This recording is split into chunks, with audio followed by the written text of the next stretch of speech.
हिंदुस्तान में जहां समशीतोष्ण जलवायु है, टेम्परेचर बराबर का है, ना ज्यादा ठंडी है ना ज्यादा गर्म है, उस हिंदुस्तान के छोटे छोटे बच्चों को गले में टाई लटकवा दिया कॉन्वेंट के कारण। टाई यूरोप में पहनी जाती है और टाई लगाने के पीछे यूरोप में कारण क्या है? 14वीं शताब्दी में यूरोप में टाई का आविष्कार हुआ और उसका कारण यह था कि यूरोपियन लोगों को ठंड बहुत है, क्योंकि सर्दी बहुत है, तो अक्सर जल्दी जल्दी सर्दी जुकाम होता है, तो नाक अक्सर रहती है। तो बेचारे पुराने जमाने के अंग्रेज क्या करते थे, जेब से कागज निकाल के पोंछ के रखते रहते थे। बाद में उनको लगा कि ये बार बार निकालना, पोंछना, रखना ये कोई बात बनती नहीं है, तो गले में ही लटका लो, एक हमेशा लटकता है, तो वो टाई उन्होंने लटकाई, नाक पोंछी। और हम तो ऐसे महानों के महान हो गए कि भरी जून की गर्मी में 3 पीस सूट टांगे घूमते रहते हैं, दूल्हे राजा बन के घोड़े पे चढ़ के बैठते हैं 3 पीस सूट और टाई लगा के। मूर्खों के मूर्ख उसी दिन सुपर इडियट बन के शादी करने जाते हैं।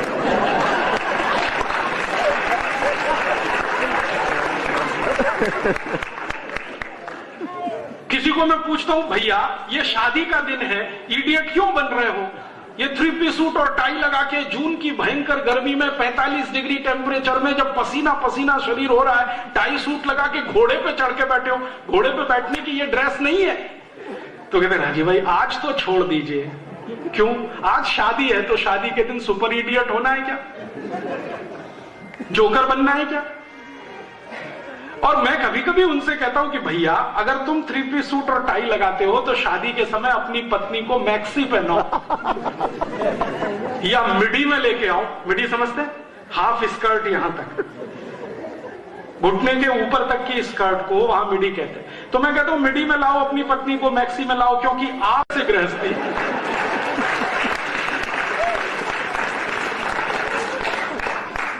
पत्नी को साड़ी में ही लाएंगे और पतिदेव 3 पीस सूट और टाई पहन के आएंगे। मूर्खों के मूर्ख। यही सब कॉन्वेंट की निशानियां हैं। ये कॉन्वेंट एजुकेशन ने हमारे दिमाग में ऐसा वायरस भर दिया, ना तो हम हिंदुस्तानी रह पाए ना अंग्रेज बन पाए, हम खिचड़ी हो गए, हमारी पहचान खत्म हो गई। मैं दुनिया में बहुत घूमता हूं और दुनिया के देशों में जब मैं जाता हूं तो मुझे बड़ा गर्व होता है कि जो देश में मैं गया वहां के लोगों का पहनावा देख के मुझे तुरंत पता चलता है कि यह आदमी कहां का है। गल्फ के किसी भी देश में चले जाइए, सऊदी अरब के आदमी को आप कपड़े से पहचान लेंगे, संयुक्त अरब अमीरात वाले को कपड़े से पहचान लेंगे, बहरीन वाले को पहचान लेंगे, कुवैत वाले को पहचान लेंगे, ओमान वाले को पहचान लेंगे।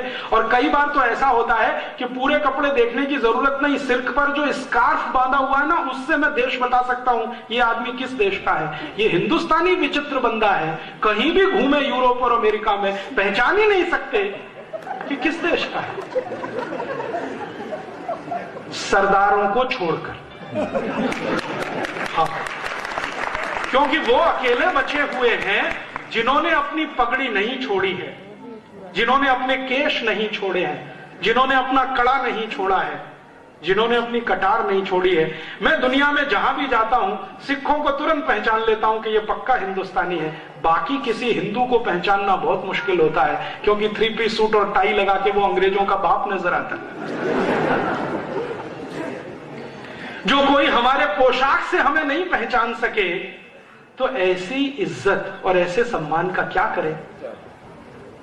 हमारी भाषा बदल गई, हम अब अंग्रेजी में बात करते हैं, पढ़े लिखे लोग ज्यादा अंग्रेजी में बात करते हैं, विचित्र विचित्र शब्द बोलते रहते हैं, कहते हो Rajiv Dixit she is my missus.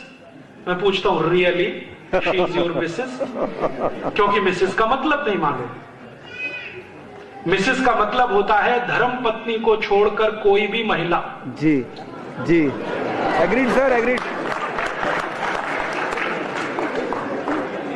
मैं आपको सच बता रहा हूं, जोक नहीं है ये। अंग्रेजों की डिक्शनरी में मिसेस का अर्थ होता है धर्म पत्नी को छोड़कर कोई भी ऐसी महिला जिसके साथ आप चाहें तो 1 रात गुजारें, 2 रात गुजारें, माने वैश्या और कॉरल गर्ल, वो मिसेस होती है। हम हमारी अच्छी खासी धर्म पत्नी को मिसेस बनाने पे तुले हुए हैं। Oh Rajiv Dixit she is my missus. तो मैं पूछता हूं really she is your missus? Oh my God. और इसका उल्टा है मिस्टर। मिस्टर माने पति को छोड़कर कोई भी पुरुष।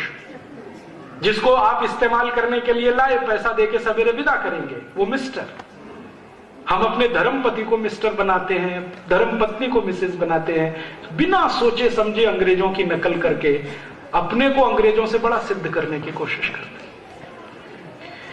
बच्चों को बचपन से बड़ा करते हैं, उनको कविताएं भी सुनाते हैं तो अंग्रेजी में twinkle twinkle little star how I wonder what you are. उन बच्चों को पूछो भैया इसका मतलब क्या है, मालूम नहीं। Twinkle twinkle little star how I wonder what you are, मतलब मालूम नहीं है। रटा रटा के उसको तोता बना दिया, पोपट। कभी कभी कुछ बच्चे आते हैं, rain rain go away come again another day little baby wants to play. फिर मैं उनसे पूछता हूं मतलब मालूम है इसका क्या? रेन रेन गो अवे माने बारिश तुम चली जाओ, कभी भी मत आओ क्योंकि मुझे खेलना है। भगवान ने अगर सुन लिया तो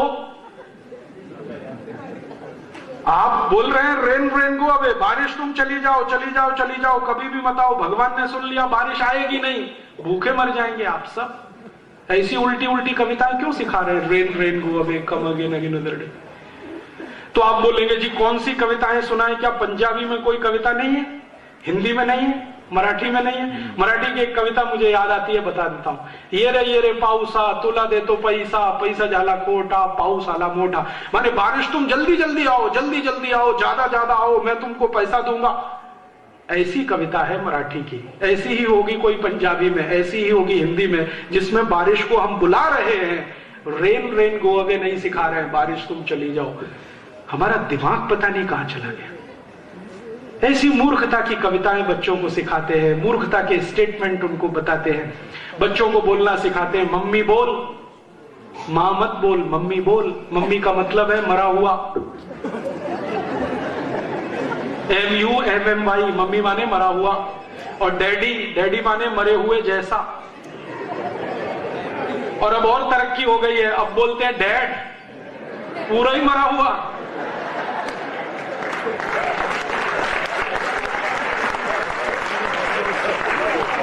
कितना सुंदर शब्द है मां, कितना सुंदर शब्द है पिता। तो माँ पिता, माताजी पिताजी सब छोड़कर मम्मी डैडी, मॉम डैड, मम्मा, पता नहीं कहां कहां। मम्मा बोलने में गर्व है, अम्मा बोलने में शर्म है। अक्सर मैंने घरों में देखा बच्चों को मम्मा बोलेगे, कहो अम्मा बोलो, शर्म आती है। मम्मा का ही कोई मतलब नहीं है, ना अंग्रेजी में है, ना फ्रेंच में है, ना जर्मन में है, ना इटालियन में है। दुनिया की किसी भाषा में मम्मा शब्द ही नहीं है। और हमारे घरों के बच्चे मम्मा मम्मा मम्मा मम्मा, और मम्मा भी जवाब देती रहती है, हाँ ठीक है बेटा बोल।